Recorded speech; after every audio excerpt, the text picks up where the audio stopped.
In the dead of night, as the moon stares down upon the manor, a silent shadow moves. It is time. Even after our clan was decimated by the demonic cult, we struggled to survive for one purpose: revenge. From a high branch, the assassin surveys his prey before plunging from the tree. He lands silently atop the manor's roof, moving like a ghost until he is positioned directly behind a sentry at the door. With a swift, sickening crack, he snaps the man's neck. A cold, pragmatic start to the night. One by one, he systematically eliminates every guard in the manor, a trail of bodies left in his wake. Finally, he reaches the inner sanctum. Inside, the leader of the guard sits in deep meditation. It's noisy outside. The old man complains, his eyes still closed. "To think you could meditate peacefully while your men are slaughtered," the assassin replies. "You are as heartless as ever." The old man finally opens his eyes. "I could say the same of you, running amok without understanding the world. How heartless. Does a man climbing a mountain care about the insects beneath his feet? No, he only stares at the peak. That is the only way to reach the pinnacle of martial arts." "Nonsense," the assassin bellows. "I, King Wunshin, will strike you down with my own hands today, heavenly demon." Wunshin lunges, his internal energy roaring. "Take this, heavenly lightning fist." He throws a punch packed with devastating power. "Is that all?" the heavenly demon mocks. Heavenly blood has withered. He counters with his own technique, heavenly blood beam. A crimson ray of chi pierces the air, colliding with Wunshin's blue aura. The MC's defense falters. The beam grazes his face, leaving a jagged, bloody wound. Stunned, Wunshin realizes the demon is emitting sword chi from his bare hands, a feat of legendary skill. "I will send you to join your father today." The demon sneers, pride dripping from his voice. "You are finished." Cloud Dragon Sovereign Stance. Wunshin screams, ignoring the pain. He launches his ultimate counter, the transcendent heavenly mind palm. His palm strikes true, slamming into the heavenly demon's chest. The demon is shocked. His body tempering should have made his skin as hard as iron. Yet he is being overpowered by a bare-handed strike. The force sends him crashing through the reinforced walls of the manor. Wunshin stands over him, trembling with rage. "Don't you dare speak of my father with your filthy mouth. Have you already forgotten the atrocities you committed?" He gathers his remaining chi for a final, finishing blow. "This is for the fallen. This is the rage of everyone you've crushed." As the light of the final attack gathers, the heavenly demon spits blood and growls. "I should have pulled the cloud dragon sect out by the roots back then. I don't know what enlightenment you've found, but I will end it now. I admit, I'm surprised you broke through my heavenly blood shroud, but you have left me with no other choice." The heavenly demon reached into his robes and produced a bottle exuding a sinister, pulsing purple aura. From a distance, the assassin instantly identified the contents. It was a legendary elixir. Without a second thought, the demon downed the entire bottle in a single, reckless gulp. The assassin's heart sank. He knew that consuming an elixir of that potency all at once was suicide. It would almost certainly trigger chi deviation, a violent, uncontrollable surge of internal energy that would warp the mind and body. As the heavenly demon slammed the empty bottle against the ground, a tidal wave of suffocating purple energy erupted from his frame. He glared at the assassin, his eyes bloodshot and burning with madness, letting out a guttural roar.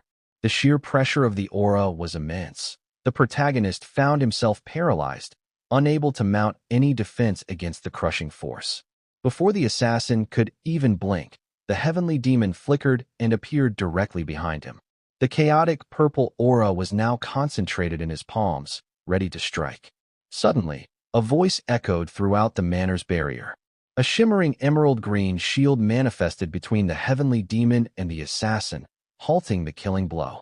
Looking toward the gate, the protagonist saw a figure casually strolling toward them. "Sorry I'm a bit late, aren't I?" the newcomer remarked with a yawn. "I got caught lazing around." "The great mage?" the assassin muttered in shock. "I told you not to call me by that stuffy nickname," the young man, clad in ornate magic attire, snapped back. The assassin thought to himself, "This man claims to be a transmigrator from another world. If it weren't for his intervention, I would have met a hopeless end." The scene abruptly shifted. Wait, wasn't this supposed to be a Murim story? Why did some random high-level mage from another world appear out of nowhere?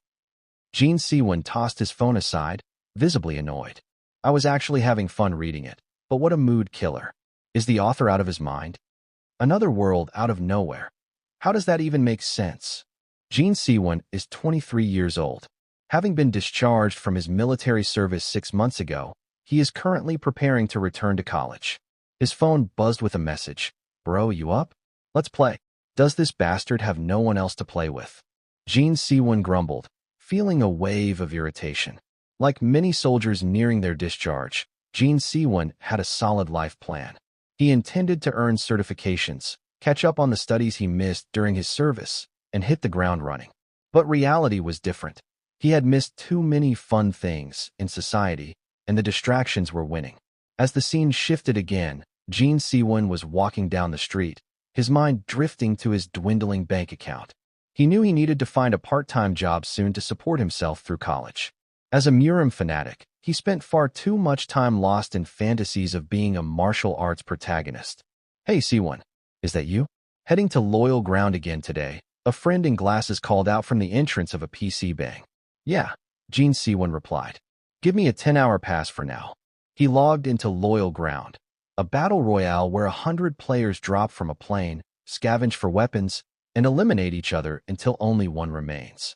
As the match began, Jin Siwon's focus sharpened. He moved his mouse with surgical precision, pinging an enemy's location for his friend. In one fluid motion, he fired. The bullet tore through the air, piercing the heads of both enemies. Whoa, his friend shouted through the headset. There are only 2 people left. You're playing insanely well. Damn, you're too loud. Jin Siwon retorted, eyes locked on the screen. You already died once. Why are you still yapping so much? The MC mutters, clearly annoyed. Let's fall back for now, Stella, his friend urges. We need to find the safe zone first. I only believe in you, bro. Acting on his friend's suggestion, the scene shifts. 2 rival players are prowling the area, hunting for the MC and his companion. They approach a nearby building, hearts pounding. One enemy kicks the door open, his eyes widening as he spots rare loot scattered across the rooftop. He's not here. The enemy thinks, a smirk forming. If the loot is still untouched, he must have fled. As he reaches down to claim the free gear, the MC materializes behind him like a ghost. With a single, fluid motion, the MC takes him down, the sound of the impact echoing through the cold halls. The second enemy turns to flee in a panic, but the MC doesn't give him an inch. A single, precise shot pierces the enemy's head. Congratulations. You are the sole survivor. The game notification flashes across the screen. Haha, I got carried so hard. Thanks, man, his friend cheers through the headset. Exhausted and finished with the digital violence, the MC shuts down the game. He stares at the dark monitor, promising himself that he will finally start studying tomorrow. Just as he prepares to leave his desk, a notification pings on his phone. It's a message from his mother. Sinu, are you studying hard? I just sent your tuition fees along with some extra money. Make sure to eat something good. I'm sorry I can't visit often. The MC's heart sinks. He types back a quick reply. Thanks, Mom. I'm going to sleep soon. Hey, I'm done. I'm not playing anymore starting tomorrow. The MC tells his friend. Why? You promised to hit the Claymore rank with me. I can't. I'm starting at the English Academy tomorrow, the MC replies firmly. As he leaves the PC cafe, a heavy weight settles in his chest. I feel guilty every time I see my mom's texts, he thinks. I've been wasting my life like this for months. Later that night, the MC lies in bed, scrolling through a viral video. A narrator claims that individuals with mysterious powers, calling themselves players, have been spotted abroad. Suddenly, the screen goes black. This page does not exist. What was that? Did the video just get deleted? He mutters, confused. He brushes it off and eventually drifts into a restless sleep. The next morning, the MC sets off for the English Coaching Academy. His phone buzzes again. It's his friend. Bro, can you please help me prepare for the clan war today? The MC hesitates. Should I help him one last time? As he stands there, lost in thought, a blinding purple light erupts behind him. He spins around, eyes wide with shock. What is this light? Before he can finish the thought, he is violently teleported, leaving nothing behind but his backpack hitting the pavement. When he regains consciousness, he finds himself in a bizarre, alien space. A massive, looming statue stands before him, surrounded by a crowd of people from all walks of life, all wearing different clothes and sharing the same look of pure terror. As the protagonist struggles to process his new reality, memories of the moments leading up to his arrival flicker through his mind. A blinding white light had engulfed him during the teleportation. In that split second, a panicked thought crossed his mind. He was being punished by some higher power for failing to focus on his studies. When the light finally faded, he found himself collapsed on the hard ground. Disoriented, he muttered, "What the? Why is it so loud?" As he forced himself up, he was met with a scene of absolute pandemonium. He was surrounded by a diverse crowd of warriors, mages, martial artists, and swordsmen, all locked in a chaotic struggle. The environment was a whirlwind of violence and preparation.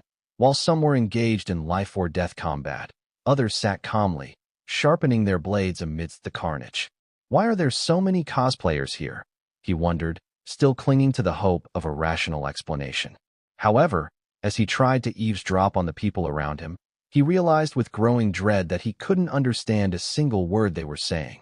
He tried to convince himself it was just a vivid dream, yet he felt paralyzed, unable to even steady his hands against the earth.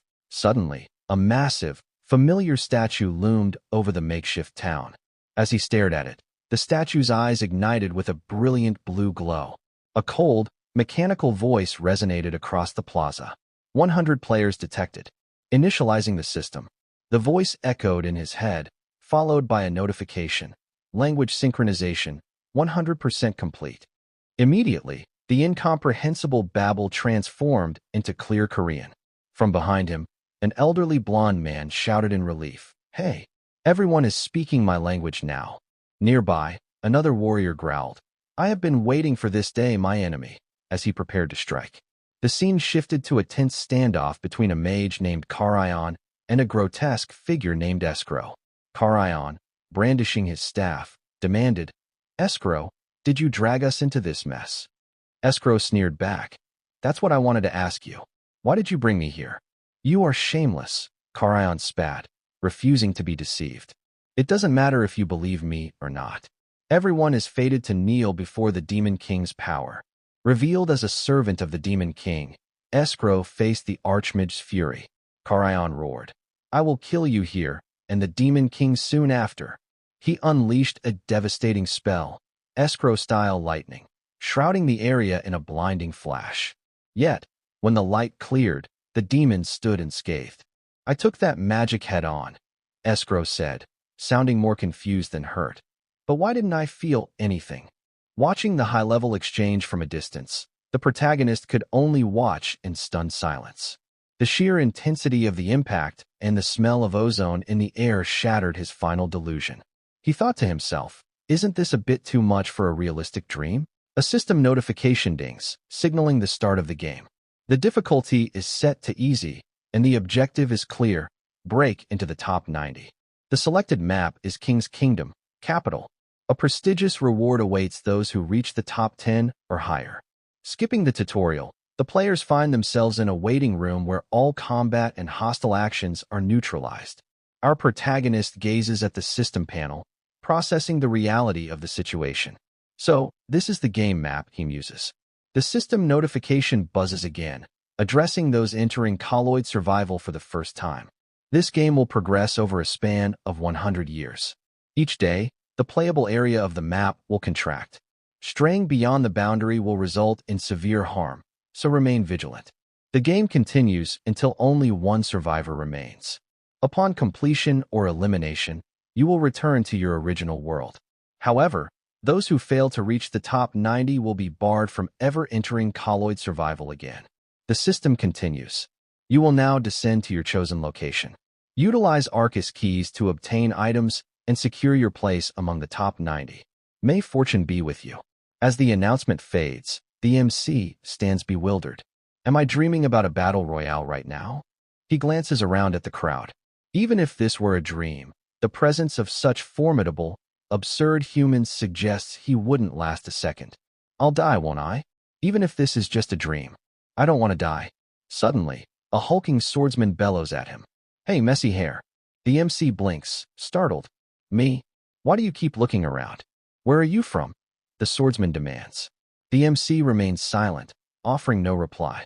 Infuriated by the lack of a response, the man shouts, Are you ignoring me? I asked where you're from. The swordsman swings his blade toward the MC in a fit of rage. Ding. Game starting in 3, 2, 1. The swordsman stops mid-swing, staring at the MC with irritation. Why are you laughing? Are you insane? Ding. Start. The MC thinks to himself, why am I laughing? Because I'm having such a thrilling dream. With my knowledge of hidden abilities, I can easily crush bastards like you and survive. As the MC begins to teleport away, he flashes a smug victory sign at the swordsman. You bastard! How dare you? The man screams, but his voice fades into the distance. Colloid survival. The first day of Cloyd's survival begins as the MC hurtles through the sky, his silhouette enveloped in a shimmering blue aura. From his vantage point, he observes a frantic descent below. Scores of others are diving toward the dense urban centers, drawn by the promise of high-tier loot. The MC, however, knows better. While the crowded areas are rich with items, he thinks it is better to start on the outskirts to be safe. Banking away from the chaos, the MC spots a solitary, weathered house nestled in the vast grasslands. Deciding this will be his starting point, he shouts, Descend. With a swift, controlled motion, he slams into the earth in front of the house. He sticks the landing with one knee on the ground, smoke rising from his body as the kinetic energy dissipates. As he stands, a wave of motion sickness washes over him, leaving him reeling and fighting the urge to vomit. Panic flares as the MC recovers. Shit, he mutters. Because of the motion sickness, I couldn't see who else landed with me. He quickly moves toward the door, his boots thumping against the porch. He bursts inside and immediately scans the interior. Realizing he is completely defenseless, the MC thinks, if I come across any enemy without having a weapon on me, I'm done for. He slams the door shut, locking it tight. Overwhelmed by physical exhaustion and the lingering vertigo, he takes a moment to steady his breathing. The MC cautiously looks out of the house to survey the horizon. He catches a flicker of movement in the sky, but he cannot see it clearly. He freezes, straining his ears. Was it an enemy, or just the sound of the wind? When he hears no more noise, he lets out a tense breath. They said to get items from where you land, he whispers. I need to look for them here. The MC begins searching the house. As he moves through the dim light, his foot catches on a heavy object. Looking down, a digital chime echoes in his mind. System notification, ding. You have obtained a heavy crossbow.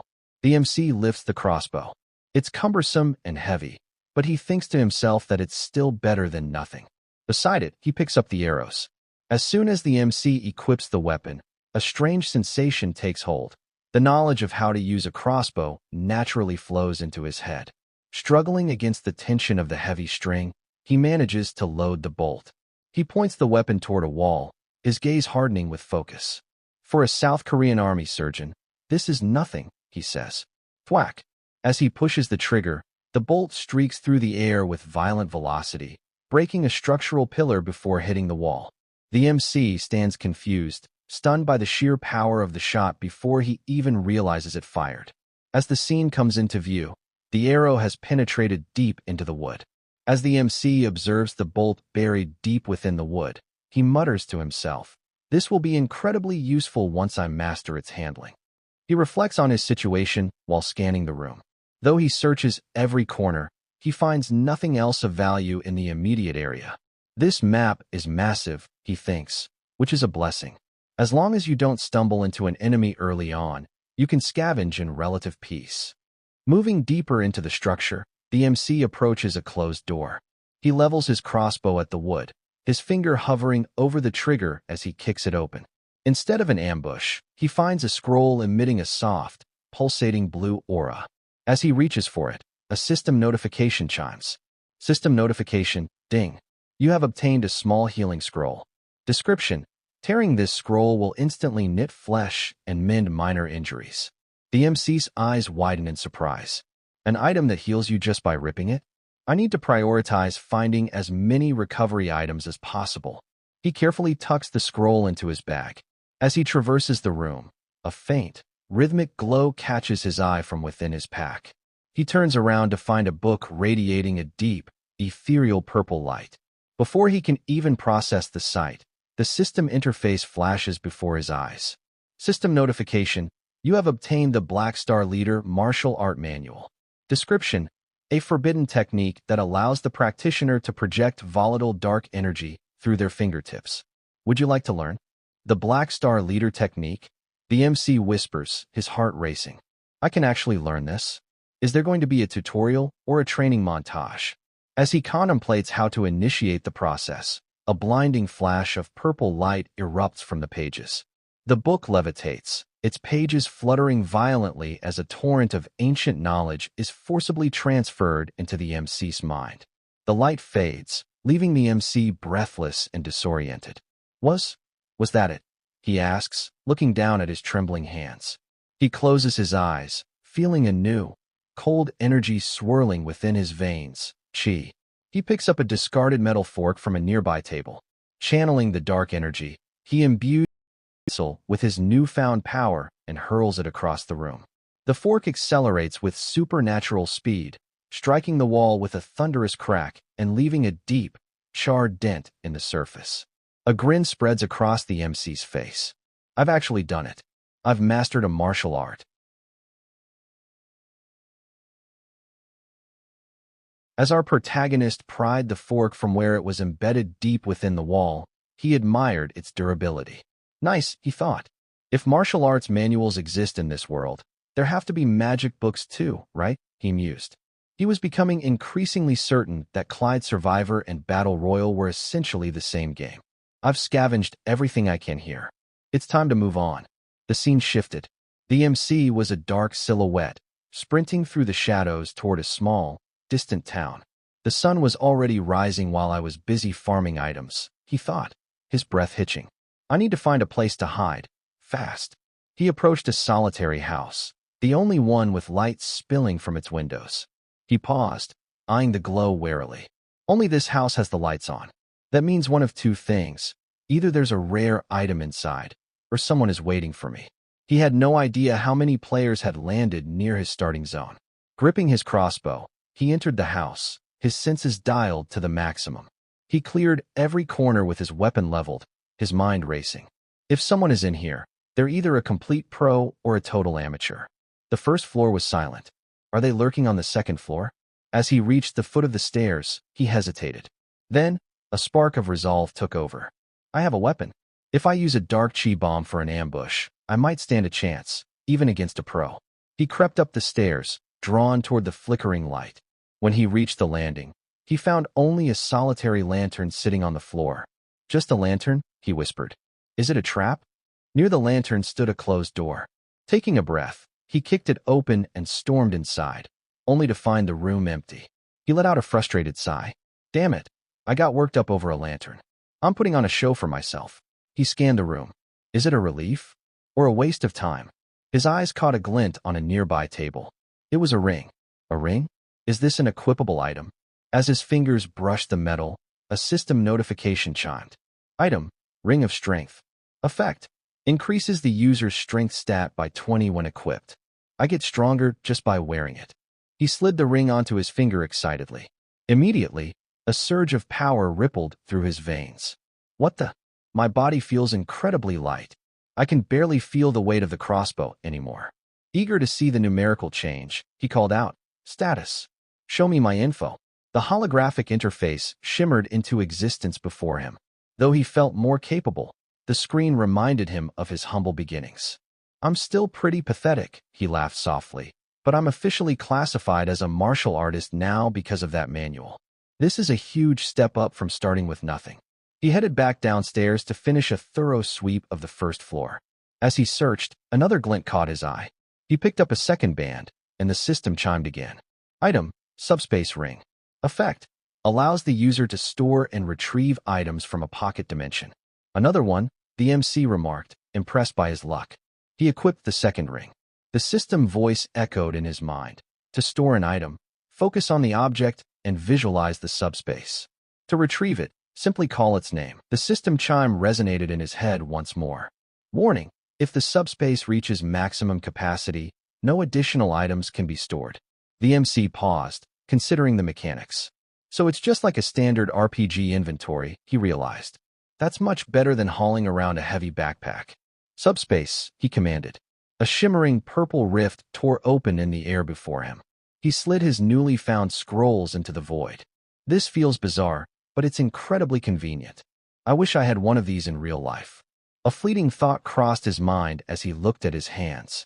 If I could actually take these items and martial arts techniques back to the real world. He shook his head, focusing back on the task at hand. He pulled up the interface to check the player count. Is it still at 0 eliminations? There has to be a kill log here somewhere. He found the tab. Only one player had been eliminated so far. Only one. Everyone is playing it safe, he muttered. He had initially planned to farm items until the 100-player count dropped to 90, but his luck had been better than expected. I was able to search the houses and obtain a lot of consumables. I was lucky enough to find many hidden weapons to use alongside my black starchy palm. He looked toward the dark horizon. The heavy hitters I saw in the waiting room are probably already on the move, striding through the darkness. With my current level, I definitely cannot beat them right now. But if I hide and make it into the top 10, I'll be able to put points into the right places. There will be fewer people out at night, he decided, checking the sky. Let's hit one more place before the sun comes up. The scene shifted to the MC walking through a dense forest. To his surprise, he wasn't winded at all. Even though I keep moving, I'm not tired. This ring of strength is awesome. Our MC was deeply impressed by the ring's ability to strengthen his physical body. However, he soon realized that while his muscles were tireless, his biology was still human. My strength has increased, but I can still feel hunger and thirst. It seems Clyde Survivor is uncomfortably similar to reality. As he pushed deeper into the jungle, contemplating his next move, a low, guttural growl suddenly vibrated through the air. The MC snapped into a state of high alert. He dashed toward a massive oak, pressing his back against the rough bark. Shit, I didn't hear a thing, he thought, his heart hammering against his ribs. How did something that big sneak up on me? Peering cautiously from his hiding spot, he identified the silhouette stalking through the brush. A werewolf. The creature, a hulking, humanoid wolf, caught his scent and lunged. It launched a savage swipe that whistled through the air. The MC barely threw himself to the side as the claws connected with the oak. What the? He gasped, staring at the tree. The trunk was nearly gouged in half by a single strike. The werewolf let out a guttural growl, and to the MC's horror, a second growl echoed from the shadows. Another beast emerged. Panic flared in his chest as he bolted, sprinting through the dark woods. I thought this was a PvP game. He shouted in his mind, sweat stinging his eyes. I didn't expect high-level mobs here. If I knew it was going to be like this, I would have prepared differently. He felt a surge of shame alongside the fear. I'm supposed to be a ranker.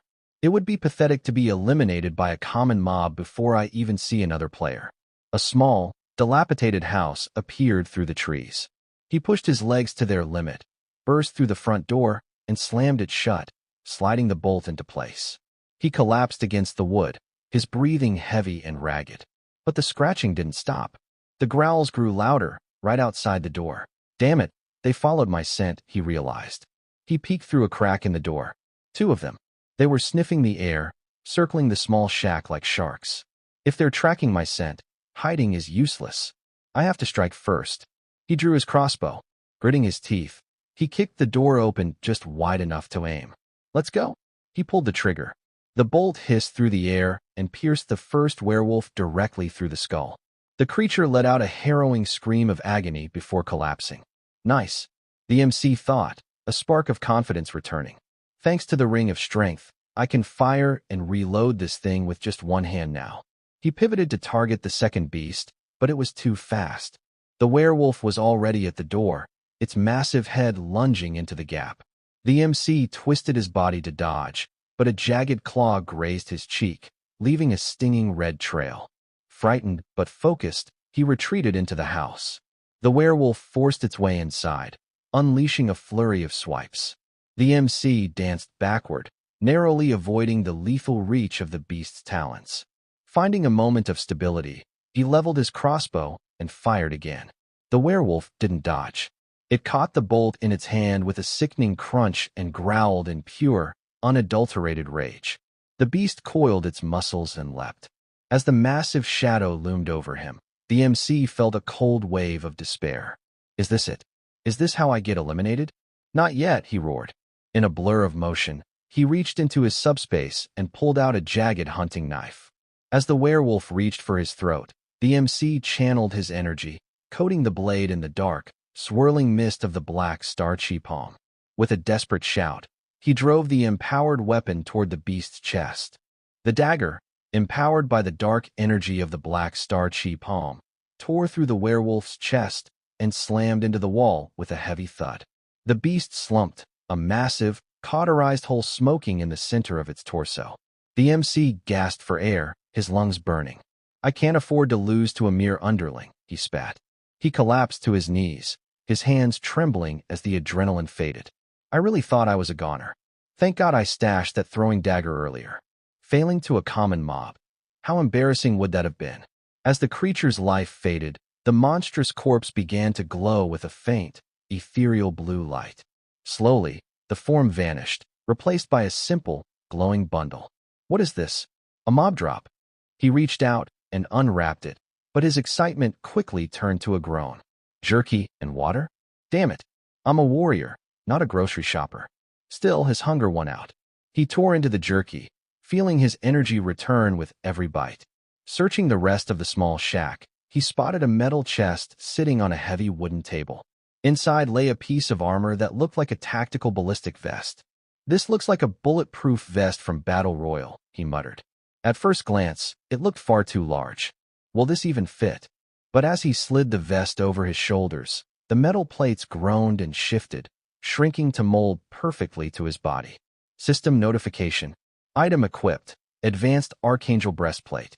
Effect. Your resistance against fire and wind magic has increased greatly. Wow, this is incredible, he cheered. It's more than just a stat boost. Determined to find more, he swept his foot across the floor, only to trip over something transparent. He reached down, his fingers brushing against a texture that felt like liquid silk. System notification. Item equipped. Night Stalker's Shroud. Effect. Once equipped, you blend seamlessly into the darkness. While hidden, you cannot be detected by magic, and all sound you make is suppressed completely. His eyes widened as he realized the power of the cloak. It didn't just work when he was still. It turned him into a moving shadow. This is sick. This means I can avoid, or hunt, anyone I come across at night. This is the ultimate survival item. He looked around the tiny house. I was confused why there was a house in the middle of nowhere, but this was a jackpot farming spot. My luck is definitely turning around. The encounter, predator and prey. The scene shifted. The MC was now moving through the dense jungle, a literal ghost among the trees. Even as he walked, the Night Stalker's shroud kept him perfectly concealed. I haven't seen a single soul yet. Maybe I dropped into a completely isolated location. Suddenly, the sound of heavy, frantic footsteps broke the silence. A man stumbled into the clearing, covered in deep lacerations. Damn it! Damn it all! The man roared, leaning against a tree just feet away from the invisible MC. If I only had time to use the scroll, an apprentice buster like that would be nothing. The MC remained motionless, observing the stranger through his veil of invisibility. The man looked terrified, his eyes darting back toward the way he came. He's wounded and desperate, the MC thought, his eyes narrowing. He mentioned an apprentice. He must have crossed paths with a powerful mage. I need to figure out what to do with this man. The MC watched from the shadows, his suspicions confirmed. The man leaning against the tree was a survivor of a magical skirmish. He looked weak, vulnerable. He doesn't look strong, the MC thought, slowly drawing his bow. If I'm not wrong, I can take care of him right now. But he hesitated. He watched the man more closely, his grip tightening on the bowstring. This isn't a person. This is just a game, he told himself, trying to drown out his conscience. If I kill him, I'm not a killer. This is just data. Why are you hesitating? Just shoot, damn it. Just as he was about to release the arrow, a voice echoed through the trees. Flame scroll. A colossal torrent of fire erupted from the brush, engulfing the wounded man instantly. A harrowing scream of agony ripped through the jungle as the man was burned alive. The MC froze, his mind reeling. Did he die? Just like that? As the smoke cleared, a figure in ornate magical attire stepped into the clearing. The mage looked down at the charred remains with utter contempt. Someone who couldn't even use magic dared to steal my items? Flames flickered around the mage's fingertips. The MC was barely 2 meters away. He clamped a hand over his mouth, suppressing even the sound of his breath. Unlucky bastard, the mage sneered. If you had just died to my sword, you wouldn't have felt the pain of burning to death. The mage walked right past the MC's hiding spot. He didn't see me, the MC thought, his heart thundering. He walked right by. This cloak is incredible. Be honored that you died by my hand, the mage said, approaching the glowing loot box left behind by the fallen player. Now, let's see what you dropped. The MC watched as the mage reached for the loot. The reality of the game finally sank in. That person was a player, just like me. If I don't act, I'll be the next one hunted. The moment I hesitate, someone will kill me to climb the ranks. His confusion vanished, replaced by a cold, sharp focus. If I want to survive, I have to be the predator. As the mage bent over the loot box, a dark streak hissed through the air. The mage's instincts flared. He jerked upward as a shimmering blue barrier manifested. Clang! The arrow bounced off the shield. A player, the mage hissed, looking around frantically. Damn it, I made too much noise. It's all that dead bastard's fault. The MC didn't give him a second to breathe. He let fly another arrow, which slammed into the barrier with a resounding crack. Damn it, the mage thought, sweat trickling down his face. My barrier will break if this keeps up. He looked toward the tree-line, unable to see his attacker. Are you over there? He roared, hurling a massive fireball into the brush. The explosion tore a hole through a massive tree, but the MC remained a ghost. Where are you hiding? The mage screamed, his voice cracking with rage. Stop being a coward and show yourself. In response, a jagged knife whistled through the smoke. It wasn't just a blade, it was vibrating with the dark, lethal energy of the black star chi palm. The knife hissed through the air, vibrating with dark energy. The mage caught a glimpse of the projectile and instinctively flared his mana, manifesting a shimmering hexagonal shield. But the black star chi was a natural predator of raw mana. Upon impact, the barrier didn't just crack, it shattered like glass. My barrier? You bastard! Where are you hiding? The mage screamed, his composure dissolving into pure panic. He desperately began to gather a massive ball of fire in his palms. Flame scroll. Stree. Before the command could leave his lips, a second knife, silent and lethal, buried itself in the center of his forehead. The fire in his hands flickered out. The mage toppled backward, his eyes wide with shock as his body dissolved into a shower of blue pixels, leaving a glowing loot box in his place. The MC stepped out from behind the tree, his heart still racing. I won, he whispered, the reality of the kill sinking in. He quickly shook it off. I can't stay here. If someone saw the fire, they'll be on me in minutes. I need to loot and move. He raided the mage's box first. System notification. Item obtained. Apprentice's silk gloves. Item obtained. Medium healing scroll. A solid healing item, the MC noted, stashing them. But as he turned to the first man's loot box, he saw a peculiar, intense glow. He reached inside and pulled out a pulsing, crystal-like sphere. System notification. Item obtained. Circle stone. Effect. Allows the user to engrave a mana circle around the heart. Once used, the user gains the ability to perceive and manipulate mana. The MC stared at the stone in disbelief. I can become a mage, just like that? He remembered the dying man's frantic words. If only I had the time to use it. The realization hit him. So this is what he was talking about. He had the power to flip the script, but he never got the chance. A small, cold smile played on the MC's lips. I'm sorry, friend, but I'll make sure your legacy is put to good use in your stead. The MC moved like a phantom through the jungle, eventually reaching the outskirts of a town. He picked a tall, sturdy building that offered a clear view of the surrounding area. After barricading the door of a top-floor apartment, he sat on a dusty bed and pulled out the pulsing circle stone. Use circle stone, he commanded. Warning: Engraving a mana circle will render the user motionless for 3 hours. You will be unable to take any actions or use items during this period. You may experience slight discomfort as the circle forms. 3 hours? I guess I have no choice, he muttered, bracing himself. Proceed. The slight pain the system promised was a lie. The moment the stone dissolved, it felt as though a red-hot branding iron was being pressed directly against his heart. 3 hours passed in a blur of white-hot agony and cold sweat. As the morning sun began to bleed through the window, the MC lay slumped on the bed, utterly spent. He was drenched in sweat, a trail of saliva escaped his mouth, and his limbs felt like lead. He looked at the ceiling with hollow eyes, his chest heaving. Slight pain, he wheezed, his voice a ragged whisper. I thought my heart was going to explode. You almost killed me, you damn system. As the MC slowly crawled out of his exhausted state, he wiped the sweat from his brow. Learning martial arts was a walk in the park, he wheezed. But magic is a whole different beast. Status, he commanded. A shimmering holographic panel flickered into existence, displaying his newfound growth. System status. Name, Gene C1. Race, human. Jobs, martial artist/mage. Mana, 30. Strength, 30. Vitality, 30. Agility, 26. Magic resistance, 10.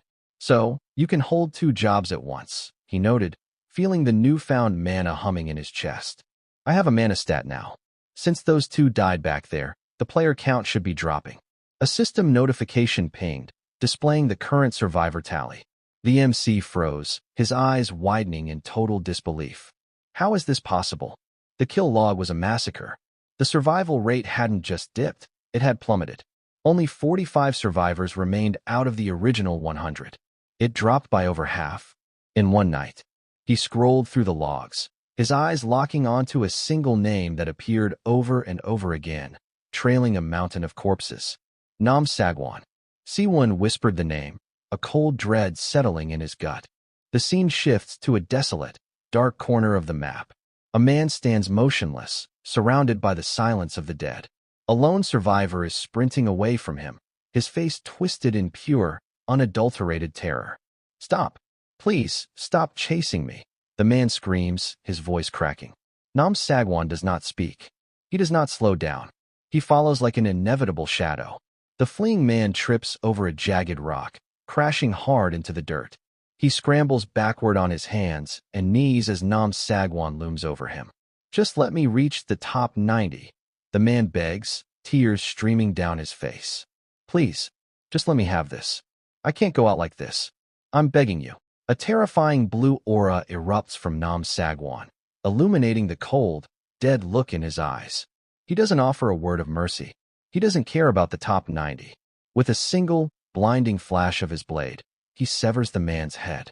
Nam Sagwan sheaths his weapon and turns away, not even glancing at the loot box that appears. With this, he says, his voice cold and echoing, every participant will finally understand their place. He leaps into the darkness, vanishing before the body even turns to pixels. Part 1 ends here. If you want Part 2, help us reach the target of 5 likes.